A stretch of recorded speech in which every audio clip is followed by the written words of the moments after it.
সন্মানীয় সাংবাদিক বন্ধু বান্ধৱীসকল, আপোনালোকে সকলোৱে অৱগত বা আমি অসমৰ ৰাইজেও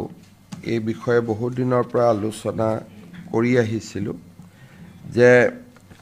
আমাৰ মহাপুৰুষ শ্ৰীমন্ত শংকৰদেৱে যি বৃন্দাবনী বস্ত্ৰ মহাৰাজ নৰনাৰায়ণৰ অনুৰোধক্ৰমে নিৰ্মাণ কৰিছিলে আৰু কালক্ৰমত এই বৃন্দাবনী বস্ত্ৰখন অসমৰ পৰা টিবেট হৈ লণ্ডন, ফ্ৰান্স এনেকুৱা বিভিন্ন স্থানলৈ যায়গৈ আৰু এই বিষয়ে বিভিন্ন সময়ত বিভিন্ন ধৰণে আমাৰ মাজত আলাপ আলোচনাও হৈছে। বৃন্দাবনী বস্ত্ৰখন অন্ততঃ অসমৰ মানুহে চাব পাৰক, তাৰ কাৰণে বহুতো প্ৰয়াস আৰু প্ৰচেষ্টাও চলোৱা হৈছে আৰু বিশেষকৈ ইউৰোপৰ 3টা মিউজিয়ামত বৃন্দাবনী বস্ত্ৰখন আছে। কোনখন আচল বৃন্দাবনী বস্ত্ৰ তাক লৈও বিভিন্ন সময়ত আমাৰ মাজত বিভিন্ন কথা আলোচনা হৈছে। এই বিষয়ে আমাৰ ব্ৰিটিছ মিউজিয়ামৰ কিউৰেটৰ ৰিচাৰ্ড ব্লাটনছ তেখেতে এখন কিতাপ লিখিছিলে। সেই কিতাপখনত বৃন্দাবনী বস্ত্ৰৰ বিষয়ে বহুখিনি কথা সংলগ্ন হৈ আছে। তাৰ ফেব্ৰিক কেনেকুৱা, তাৰ বনোৱা ষ্টাইলটো কেনেকুৱা আছিল আৰু ইয়াৰ লগত জড়িত যিটো আমাৰ আধ্যাত্মিক ইতিহাস তাৰ বিষয়েও তেখেতে বৰ্ণনা কৰিছিল। তেখেত অসমলৈ আহিছিলে আৰু কেইবছৰমান আগতে লণ্ডনৰ ব্ৰিটিছ মিউজিয়ামত তাত থকা বৃন্দাবনী বস্ত্ৰখন প্ৰদৰ্শনো কৰা হৈছিলে। আজি যদি আমি কোনোবাই বৃন্দাবনী বস্ত্ৰখন চাব বিচাৰোঁ তেতিয়াহ'লে আগতীয়াকৈ মেইল দি ব্ৰিটিছ মিউজিয়ামৰ পৰা এপইণ্টমেণ্ট ল'ব লাগে আৰু নিৰ্দিষ্ট দিনতহে গৈ আমি তাক চাব পাৰোঁ। কাৰণ এতিয়া ব্ৰিটিছ মিউজিয়ামে কাপোৰখনৰ বা টেক্সটাইলৰ বয়স বাঢ়ি যোৱাৰ কাৰণে নৰ্মেল ডিছপ্লে তাত বন্ধ কৰি তাক আছুতীয়াকৈ ৰাখি থৈছে, যাতে কোনো ধৰণে বতাহৰ লগত বা বাহিৰৰ প্ৰদূষণৰ লগত কাপোৰখনৰ কোনো সম্পৰ্ক নহয়। ব্ৰিটিছ মিউজিয়ামত থকা বৃন্দাবনী বস্ত্ৰখন মই নিজে চাইছিলোঁগৈ। বিধানসভাৰ অধ্যক্ষ থাকোঁতে ৰঞ্জিত দাস ডাঙৰীয়াই ফ্ৰেন্সত থকা বৃন্দাবনী বস্ত্ৰখনো তেখেতেও গৈ চাইছিলেগৈ। দুইখনৰ মাজত কোনখন আচল, কোনখন পৰৱৰ্তী সময়ত বনোৱা, কোনখন মহাপুৰুষ শ্ৰীমন্ত শংকৰদেৱৰ হাতেৰে বনোৱা, পাৰ্থক্যটো ধৰিব নোৱাৰি আৰু ইয়াৰ বিষয়ে বহুখিনি চৰ্চাৰ প্ৰয়োজন আছে। যি নহওক, অসম চৰকাৰে বিভিন্ন সময়ত আমি ব্ৰিটিছ মিউজিয়াম, ফ্ৰেন্স আৰু এই ধৰণে য'তে আমি যেনেকৈ খবৰ শুনিছিলোঁ যে বৃন্দাবনী বস্ত্ৰ ইয়াতে আছে, আমি সকলোৰে লগত সদায় যোগাযোগ কৰি আছিলোঁ যে অন্ততঃ এবাৰ আমাক যদি দিব নোৱাৰেও, আৰু আমি লোৱাটোতো অসুবিধা আছে কাৰণ সেই ধৰণৰ যি তাত সংৰক্ষণ কৰি যি ধৰণে ৰাখিব লাগে তেনেকুৱা ব্যৱস্থা আমাৰ অসমত নাই। যি নহওক, আমি খুব চেষ্টা কৰিছিলোঁ যে অন্ততঃ অসমৰ মানুহে চাব পৰাকৈ বৃন্দাবনী বস্ত্ৰখন এবাৰ অসমলৈ লৈ অহা যাওক। আমি বহুদিন ধৰি চেষ্টাও কৰিছিলোঁ। ব্ৰিটিছ মিউজিয়ামত মই নিজেও গৈছিলোঁ, ফ্ৰেন্সত আমাৰ অধ্যক্ষ থাকোঁতে ৰঞ্জিত দাস ডাঙৰীয়াও গৈছিলে, কিন্তু কোনেও কেতিয়াও আমাক সঁহাৰি দিয়া নাছিল। যোৱা কিছুদিনত আমি আকৌ এবাৰ প্ৰচেষ্টা চলাইছিলোঁ যে আমি অন্ততঃ বৃন্দাবনী বস্ত্ৰখন আমাৰ জীৱনকালত এবাৰ আমি অসমলৈ আনিব পাৰোঁ নেকি। শেহতীয়াকৈ আমাৰ বাবে এটা আনন্দৰ বিষয় যে ব্ৰিটিছ মিউজিয়ামে তেওঁলোকে আমাক এখন পত্ৰ লিখিছে আৰু তেওঁলোকে আমাক কৈছে যে কেইটামান কণ্ডিশ্যন যদি আমি পূৰা কৰিব পাৰোঁ তেতিয়ালে 2027 চনত তেওঁলোকে বৃন্দাবনী বস্ত্ৰখন অসমত 18 মাহৰ কাৰণে অহাৰ বাবে তেওঁলোকে ব্যৱস্থা হাতত ল'ব আৰু তেওঁলোকে আমাক কৈছে যে এই ক্ষেত্ৰত আমাক ব্ৰিটিছ মিউজিয়াম আৰু আমাৰ মাজত যেটো যোগাযোগ এই যোগাযোগটো JSW নামৰ যেটো কোম্পানী আছে তেওঁলোকৰ CSR এক্টিভিটিয়ে হৈছে আৰ্ট আৰু ক্ৰাফটৰ ওপৰত কাম কৰা তেওঁলোকে ইনিচিয়েটিভ লৈ ব্ৰিটিছ মিউজিয়াম আৰু আমাৰ মাজত এটা সম্পৰ্ক কৰি দিছিলে এতিয়া তেওঁলোকে আমাক কেইটামান কথা কৈছে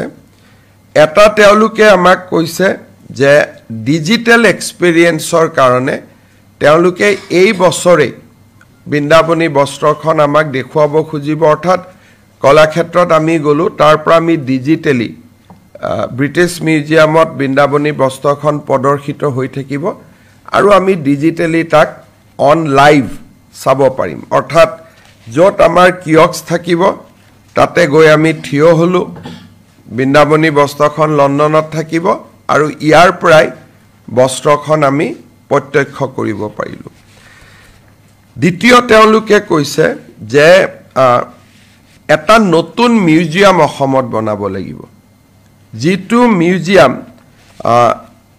বৃন্দাবনী বস্ত্ৰখন ৰাখিব পৰা পৰিবেশৰ ষ্টেণ্ডাৰ্ডৰ হ'ব লাগিব তাৰ গোটেই ভিতৰৰ যেটো ব্যৱস্থা হ'ব গ্লাস বা আনধৰণৰ ব্যৱস্থা হ'ব সেই বস্তুটো বৃন্দাবনী বস্ত্ৰখন আনিলে তাক ৰাখিব পৰা পৰ্যায়ত অৰ্থাৎ ই যাতে কোনো কাৰণে ক্ষতি নহয় তেনেকুৱা আপ টু ডেট এটা সংগ্ৰহালয় আমাৰ চৰকাৰে বনাব লাগিব গুৱাহাটীৰ মিউজিয়াম কলাক্ষেত্ৰ তেওঁলোকে পৰিদৰ্শন কৰি গৈছে আৰু তেওঁলোকে কৈছে যে সেইটো পৰ্যায়ত নহব ষ্টেট অফ আৰ্ট এটা মিউজিয়াম বনাব লাগিব আৰু যদি আমি ষ্টেট অফ আৰ্ট মিউজিয়ামটো আমি বনাব পাৰো তেতিয়াহলে তেওঁলোকে কৈছে যে we are actively working towards the loan of the textile to both CSMBS in Mumbai and to Assam in 2027 অৰ্থাৎ আমি যদি মিউজিয়ামটো বনাব পাৰো তেওঁলোক সন্তুষ্ট হয় 2027 চনত ব্ৰিটিছ মিউজিয়ামত থকা বৃন্দাবনী বস্ত্ৰখন আমি অসমত আনিব পাৰিম আৰু এবাৰ যদি ব্ৰিটিছত থকাখন আমি আনিব পাৰো সেইখন যদি তাৰ প্ৰদৰ্শনীটো সুকলমে হৈ যায় তেতিয়ালে আন মিউজিয়ামত থকাও বৃন্দাবনী বস্ত্ৰ অসমত অনাত অসুবিধা নহব ৰাজ্য চৰকাৰে মিউজিয়াম কেনেকে বনাম কি বনাম আমাৰ গোটেই তাৰ অভিজ্ঞতাও নাই JSW গ্ৰুপে অসমত as a part of CSR activity তেওঁলোকে এটা মিউজিয়াম আমাক বনাই দিয়াৰ বাবে প্ৰতিশ্ৰুতি দিছে যে তেওঁলোকে মিউজিয়ামটো বনাব আৰু অসম চৰকাৰক উপহাৰ স্বৰূপে তেখেতসকলে তাক উভতাই দিব they will construct and they will give back to Assam as a gift তেওঁলোকে বনাই পেলাই জুৱা কেবিনেটত আমি আমাৰ খানাপাৰাৰ সেৰিকালচাৰ ডিপাৰ্টমেন্টৰ যেটো ফাৰ্ম আছে তাত যেটো কনস্ট্ৰাক্টেড আসাম টাইপৰ সৰু খুৰা ঘৰ বনোৱা আছে তাতে আমি এবিঘা মাটি দিছো যাতে বৃন্দাবনী বস্ত্ৰ আনিবৰ কাৰণে মিউজিয়ামটো আমি বনাব পাৰো যেহেতু খানাপাৰা ফিল্ডখন থাকিব পাৰ্কিং আদিৰো সুবিধা হ'ব যেতিয়া বস্ত্ৰখন আহিব থুলমুলকৈ ক'ব গলে আমি এইখিনিয়ে যে বহু দিনৰ মূৰত আমি বৃন্দাবনী বস্ত্ৰখন অনাৰ বাবে এটা যেটো সফলতা সেই সফলতাৰ দিশত আগবাঢ়িছো ব্ৰিটিছ মিউজিয়ামে মোক সেপ্টেম্বৰত লণ্ডনলৈ যাবলৈ নিমন্ত্ৰণো কৰিছে যে আপুনি আহক বাকি থকা কথাখিনি পাতিম সেপ্টেম্বৰত যোৱাত অসুবিধা হ'ব অক্টোবৰ নৱেম্বৰত এবাৰ মই যাবৰ কাৰণে চেষ্টা কৰিম যাতে গোটেইটোক চূড়ান্ত ৰূপ দিব পাৰি এই বিষয়ে ব্ৰিটিছ মিউজিয়ামৰ পৰা অহা যিখন চিঠি সেইখন আমি আপোনালোকক দি দিম যাতে আপোনালোকে বিষয়টো আৰু অলপ হৃদয়ঙ্গম বা আৰু অলপ বস্তুটো ইন ডেপথত বুজিব পাৰে সো তেওঁলোকে আমাক লিখিছে যে মিউজিয়ামটো যদি তেওঁলোক সন্তুষ্ট হয় in preparation for a future loan of the textile will shortly share our recommendation on environmental and security standards that should be considered during the building development অর্থাৎ তেওঁলোকে আমাক দিব যে কেনেকে environmental norms হ'ব কেনেকে security standard হ'ব সেইখিনি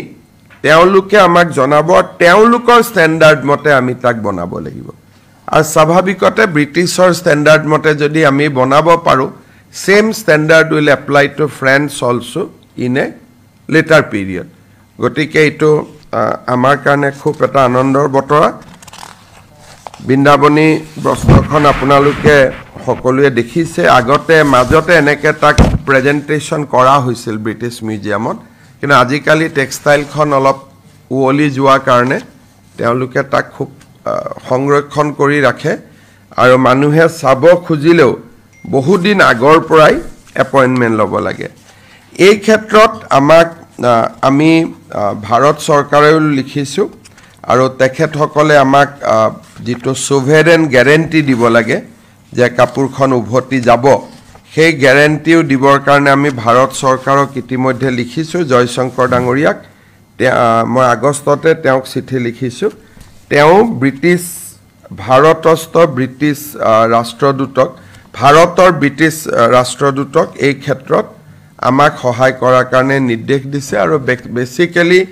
অসম সৰকাৰ জেএসডব্লিউ আৰু ইন্ডিয়ান এম্বাসেডৰ ইন ব্ৰিটেন আমি তিনিওটা একেলগে লগ লাগি এই কামটো আগবঢ়াই নিছো মই ভাবো যে বহুকেটা কাম যোৱা 5 বছৰত হল চৰাইদেউ মৈদামৰ পৰা অসমীয়া ধ্ৰুপদী ভাষালৈকে আৰু এটা বহুদিনীয়া ৰাইজৰ সপোন এটা বাস্তৱত ৰূপায়িত হোৱাৰ দিশত আগবাঢ়িছে আপোনালোকক আমি চিঠিখনৰ কপি এটা দি দিম আপোনালোকে এই ক্ষেত্ৰত আৰু অলপ অনুভৱ কৰিব পাৰিব যদি আপোনালোকৰ এই ক্ষেত্ৰত কিবা প্ৰশ্ন আছে তেতিয়া আপোনালোকে আমাক সুধিব পাৰে মহাপুৰুষ Srimanta Sankardev has created a textile which in Assam we call Brindabani Brastra. That textile depicted Dasavatar of Lord Krishna along with his other activity basically during his period as a child. So that textile is in British Museum and other museum of Europe. We have tried for last so many years that to bring back the textile at least as a loan so that people of Assam can see it because we have heard about that and we have never seen that except those who have gone to London and has the opportunity to see it personally. We are working closely now with British Museum and JSW and also we are collaborating with Indian ambassador to Britain. Finally, British Museum has written to us that if we can construct a museum of as per required environmental standard, then they are willing to give us the textile as a loan for 18 months in the year 2027. So this is a good progress and Assam government has already allotted the land. JSW has already assured us that they will construct the museum under CSR and give it back to Assam government. We have allotted the land, so action has started and I believe that by 2027 we will be able to bring back the Brindabani Bastra of British Museum at least as a loan so that people of Assam can see that textile and offer their bhakti to Lord Krishna.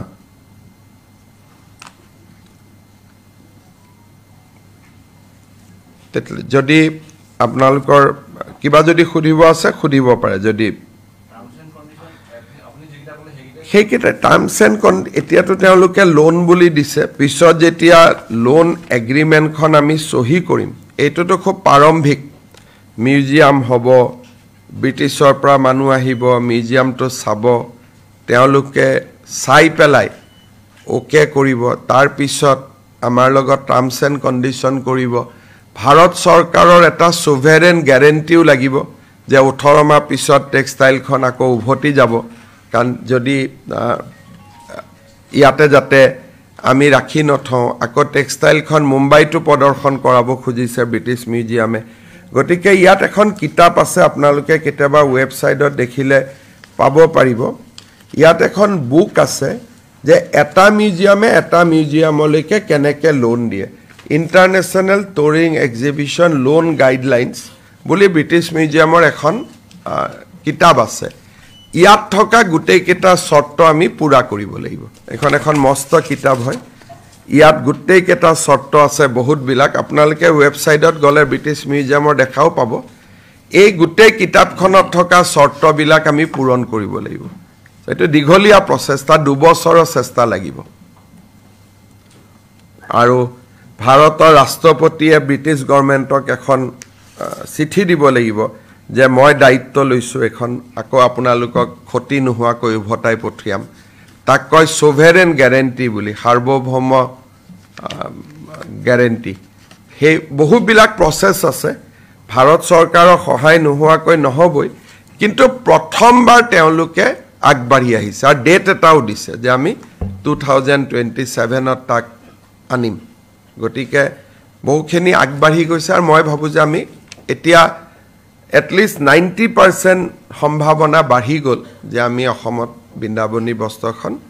আনিব পাৰিম JSW গ্ৰুপে কেতিয়াবা আৰম্ভ কৰিব কালি মাটি কেবিনেটত দিছো গতিকে তেওঁলোকেও এখনটো ব্ৰিটিছে লিখিছে যে আমি জনাম আপোনালোকক কেনেকুৱা ডিজাইন হ'ব লাগিব গতিকে ডিজাইনতেতো 6 মাহ মানটো ল'বই কিন্তু আমি মাটি তাতি দি দিলো গোটেইখিনি আৰু তেওঁলোকে এনভাইৰনমেন্টাল ষ্টেণ্ডাৰ্ড সিকিউৰিটি ষ্টেণ্ডাৰ্ড ব্ৰিটিছে দিব জেএছডব্লিউ খালি বনাই পেলাই আমাক ঘূৰাই দিব আৰু কিমান টকা লাগিব সেইটো এটা কথা আছে তেওঁলোকৰো ডেফিনেটলি এটা বাজেট আছে বাজেটতকৈ ওপৰত গলে আকৌ হয়তো আমাৰ পৰাও কিছু টকা খুজিব গতিকে এই গোটেইখিনি লাহে লাহে আনকভাৰ হ'ব দুটা পৰ্যায় আমি কৰিলো তেওঁলোকে আমাক চিঠি দিলে ব্ৰিটিছ মিউজিয়ামে যে হয় 2027ত আমি আনিম 2 তেওঁলোকে ক'লে যে মিউজিয়ামটো বনাও 3 জেএছডব্লিউ এ ক'লে যে আমি মিউজিয়ামটো বনাম এতিয়া 4th তেওঁলোকে মোক মাতিছে আলোচনাৰ কাৰণে গতিকে গোটেই পৰ্যায়বিলাক এটা কৈ আমি আগবঢ়াই লৈ যাম Sir, I have one question. You have been putting up on Twitter regarding the regular pushbacks. Yesterday also 33 people were pushed back. Sir, is there a particular area within the border in Assam side where the issue is more vulnerable or is it throughout, sir?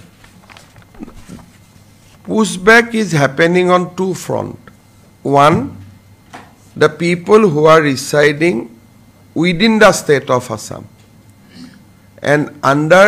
Immigrant Expulsion Act. Now we are empowered to push back any foreigner who is coming post 1971. So by utilizing that power, we are pushing back people, those who are inside Assam, as well as those who are coming now. So pushback is happening on 2 fronts. Fresh immigrants as well as people who are living in Assam post 1971 গতিকে এতিয়ালৈকে আমি যোৱা কালিও খুব সম্ভৱ 26 জন আমি পঠাইছো so process is on and pushback will keep on এটো আমি বঢ়াই গৈ থাকিম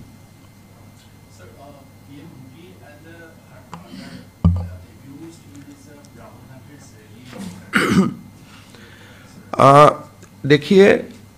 प्रधानमंत्री जी और उनके माँ का बारे में ये जो रिजवी, राहुल गांधी, तेजस्वी यादव सब लोग मिल के जो अभद्र भाषा का व्यवहार किया वो बहुत ही निंदनीय है। कल भारत के गृह मंत्री अमित शाह जी ने भी असम का धरती से ही ये घटना को निंदा भी किया और कांग्रेस को अगर जरा सा उनमें कुछ बसा हुआ है, कुछ सम्मान उनका बसा हुआ है, तो उनको माफी मांगने के लिए भी किया। लेकिन कांग्रेस तो माफी मांगना दूर, उल्टा एक मध्य प्रदेश का कोई व्यक्ति को सामने लाके कि ये बात, ये जो घटना हुए, उनको एक पॉलिटिकल कलर देने का भी कोशिश कर रहा है। बिहार सरकार ने जो व्यक्ति इसका साथ इन्वॉल्व है उनको अरेस्ट भी किया है और जो कैंडिडेट थे नौशाद, उनको भी ढूंढ रहा है। ये बात पक्का है, ये कांग्रेस का मेंटेलिटी है, कांग्रेस का मानसिकता है। ये लोग कभी सोच भी नहीं सकता है कि गांधी फैमिली को छोड़ के और कोई प्रधानमंत्री बन सकता है। राहुल गांधी, उनका माता सोनिया गांधी, उनका बहन प्रियंका गांधी, ये लोग सोचते हैं कि भारत का प्रधानमंत्री का कुर्सी उनको सिवा और किसी को मिल ही नहीं सकता है। ये उनका एक फ्यूडल मेंटेलिटी है। प्रधानमंत्री मोदी जी ने वो उनका जो अहंकार था, इसको प्रधानमंत्री जी ने पूरा डिमोलिश कर दिया कि नहीं, भारत की प्रधानमंत्री का पद खाली गांधी फैमिली के लिए रिजर्व नहीं है। 11 साल सरकार चलाया, विश्व का नेता बना। आज प्रधानमंत्री जी का जापान, चाइना, हर जगह में जैसा वेलकम हो रहा है, कभी गांधी फैमिली ये एक्सपेक्ट भी नहीं कर सकते सोचे थे। इसीलिए ये लोग प्रधानमंत्री जी, उनका माता जो स्वर्गगामी हो चुका है, उनका बारे में अभद्र भाषा का व्यवहार भी कर रहा है। माफी मांगना अलग बात, अभी उनको पॉलिटिसाइज करने का भी कोशिश कर रहा है। जनता जवाब देगे, बिहार का चुनाव में ही जनता जवाब देगे, आगे भी जनता जवाब दे चुका है, बार बार जनता कांग्रेस को जवाब देगी। मुख्यमंत्री जी, कल अरशद मदानी ने बयान दिया है, कहा है कि उन्होंने पत्र लिखा था सोनिया गांधी को कि आप आरएसएस मेंटेलिटी के हो, आपको टिकट नहीं देना चाहिए। देखिए, ये बात मैं असम का पत्रकार जनसभा में मैं कई बार बोल चुका हूं। बात ऐसा था, 2011 में जब मैं असम का शिक्षा मंत्री बने, वो समय असम में पहला बार हम टेट टीचर का रिक्रूटमेंट शुरू किए थे। अरशद मदानी असम में आए और तरुण गोगोई जी को बोले कि ये टेट टीचर का रिक्रूटमेंट बंद होना चाहिए। तो तरुण गोगोई जी ने हमारा वो समय का मिशन डायरेक्टर एसएसए को अपना रूम में बुलाया और ये प्रक्रिया को बंद करने के लिए निर्देशित किया। लेकिन हमने स्टैंड लिया और हम बंद होने नहीं दिया। जब पूरा रिक्रूटमेंट का प्रोसेस चला, रिक्रूटमेंट होते गया, तब ये पूरा मदानी गैंग मेरा पीछे उतर पड़े। हम तो कांग्रेस में नहीं रह पाया ये लोगों का कारण, लेकिन जो उनका मकसद था कि टेट टीचर का रिक्रूटमेंट बंद करने का, ये मैं कामयाब नहीं होने दिया। तो एक बात पक्का है, मदानी ने एक बात खुलासा कर दिया है कि कांग्रेस का टिकट में उनका भी व्यूज कंसीडर किया जाते हैं। कांग्रेस का टिकट का पीछे जमीयत उलमा हिंद मदानी जैसा लोग, जो मेरा भाषा में कभी भी थोड़ा सा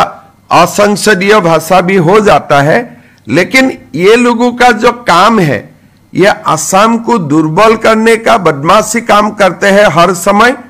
यही बदमाशी काम में जब हम एक प्रतिबंधक का रूप में वो लोग ने देखा, मेरा खिलाफ षड्यंत्र किया, पता नहीं कितना लोगों का वो लोग टिकट भी काट चुका है। तो ये लोग खुद ब खुद आज एक्सपोज हो रहा है। और मेरा लगता है कि अभी तो कोई मदानी को असम में कोई मानते भी नहीं है। एक समय वो लोगों का बहुत बड़ा कट था, लेकिन आज हम लोग खुशी है कि बीजेपी आने का कारण मदानी हीरो से जीरो बन गया असम में। आपके पीछे जो है मदानी हाथ धोके पड़ा हुआ है, वो 2011 से ही पड़ा हुआ है। उसके खिलाफ कोई कानूनी कार्रवाई क्यों करूंगा मैं कानूनी कार्रवाई? हम लोग बच्चा है क्या? तो अब हरदम पुलिस लगाएगा, ये कोई बच्चा लोगों का काम है क्या? हम चीफ मिनिस्टर हैं, हम कोई बच्चा नहीं है ना खिलौना करने वाला। Mr. Chief Minister, I'm here this side. Mr. Chief Minister, you pointed out that Asad Madani had been trying to defame you for a long time. Given the fact that in 2026 we have a crucial elections, do you think that this kind of attempts can increase, given the fact that what we are seeing in Bihar now? You see that Madani will always oppose BJP, no doubt about that. But in last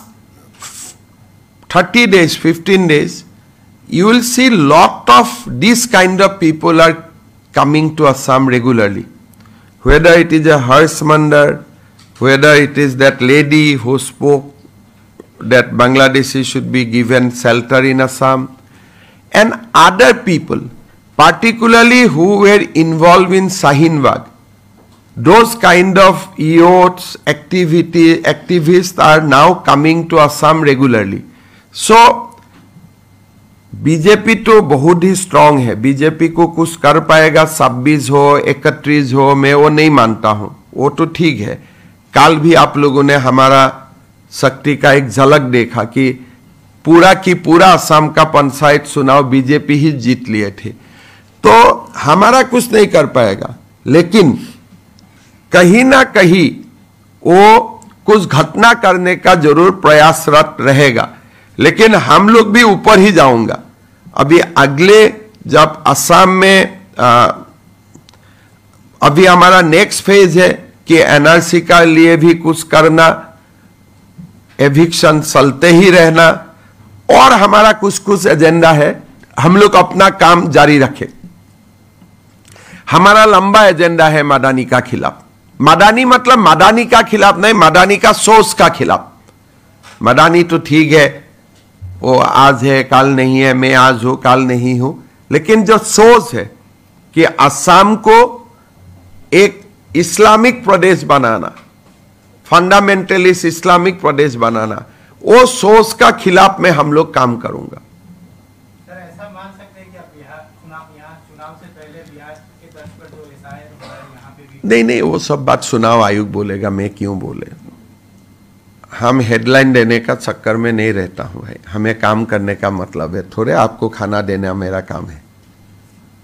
कुछ एक headline कर देगा, फिर वहां से कुछ और 10 question आएगा। हम तो अच्छा बात के लिए बुला रहा हूं। कहा खाना देने का काम मुझसे क्यों करवाते हो? Same sir. MP Mohua Mitra have used one particular line for the Union Home Minister. So how do you see this, sir? I think as a Chief Minister, I should not react to the all the statements, particularly of certain people, because कोई इससे देश का फायदा नहीं होते। तो उनको जो भी, मैंने भी कल वो वीडियो देखा हूं, लेकिन वो वीडियो ही उनका मानसिकता का उत्तर है, और आगे पीछे कुछ बोलने का फायदा नहीं है इसमें। सर, काली सभाखনৰ পিছত মিত্ৰজোঁটক যি ধৰণে অমিত শাহ ডাঙৰীয়া যি ভাষণ দেখিলে, সেই ভাষণে 26ৰ কাৰণে কেনে ধৰণৰ আপোনালোকক শক্তি যোগায় বুলি ভাবে? চক, আমাৰ যিখিনি এজেণ্ডা আছে, আজি আপোনালোকে দেখা পাইছে যে গৃহমন্ত্ৰী ডাঙৰীয়াই সংসদ আৰু অসমত আহি কেইটামান বিষয়ৰ ওপৰত তেওঁ গুৰুত্ব সহকাৰে কৈছে যে এটা এভিকশন চলি থাকিব। তাৰ মানে অসম চৰকাৰে চলোৱা উচ্ছেদ অভিযানত ভাৰত চৰকাৰৰ সম্পূৰ্ণ সমৰ্থন আছে। বহু সময়ত অসমত এটা কথা ওলোৱা হয়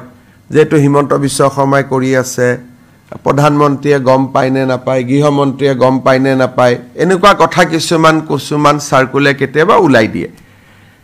কালি গৃহমন্ত্ৰী ডাঙৰীয়াৰ বক্তব্যত এটা কথা স্পষ্ট হৈ পৰিছে যে উচ্ছেদ অভিযানত ভাৰত চৰকাৰৰ সম্পূৰ্ণ সমৰ্থন আছে আৰু তেওঁলোকে আমাক সকলো প্ৰকাৰে সহায় কৰিব যে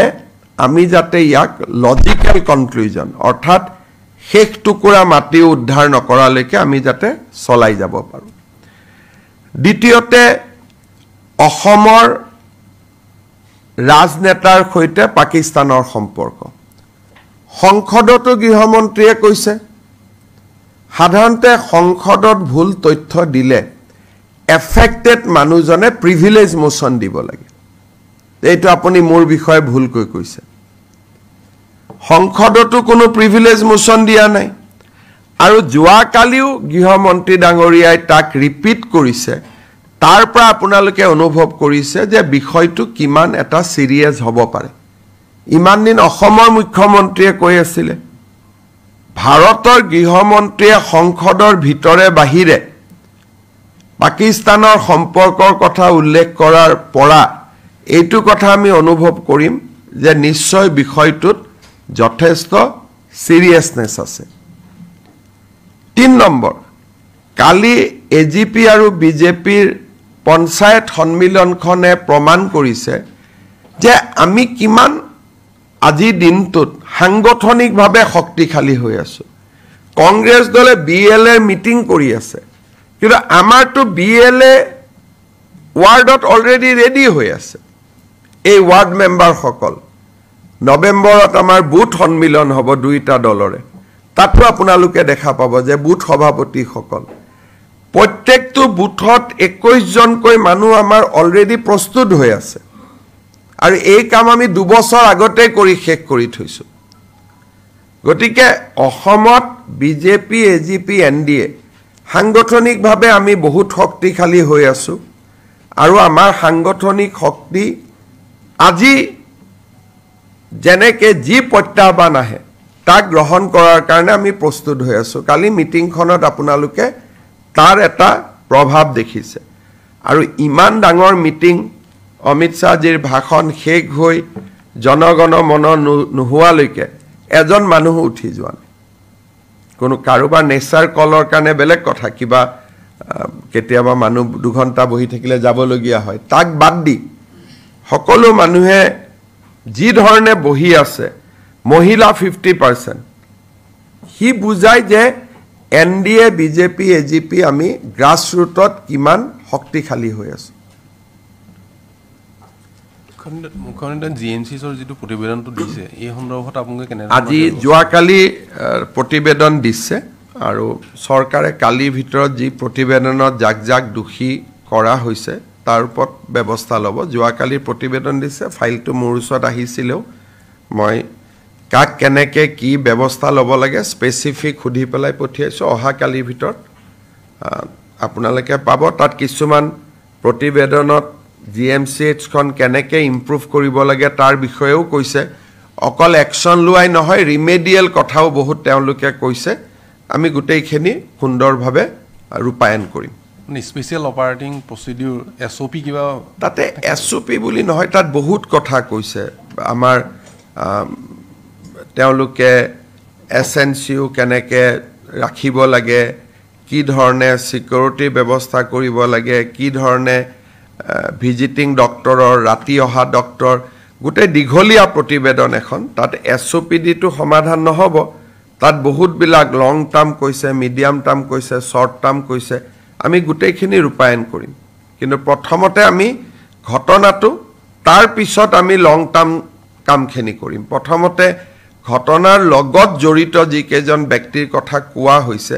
সেইখিনি অহা কালিৰ ভিতৰত আমি ব্যৱস্থা ল'বৰ কাৰণে চেষ্টা কৰিম হ'ব চিঠিখন দ্বিবেদী ब्रिटिश म्यूजियम का चिट्ठी सबको एक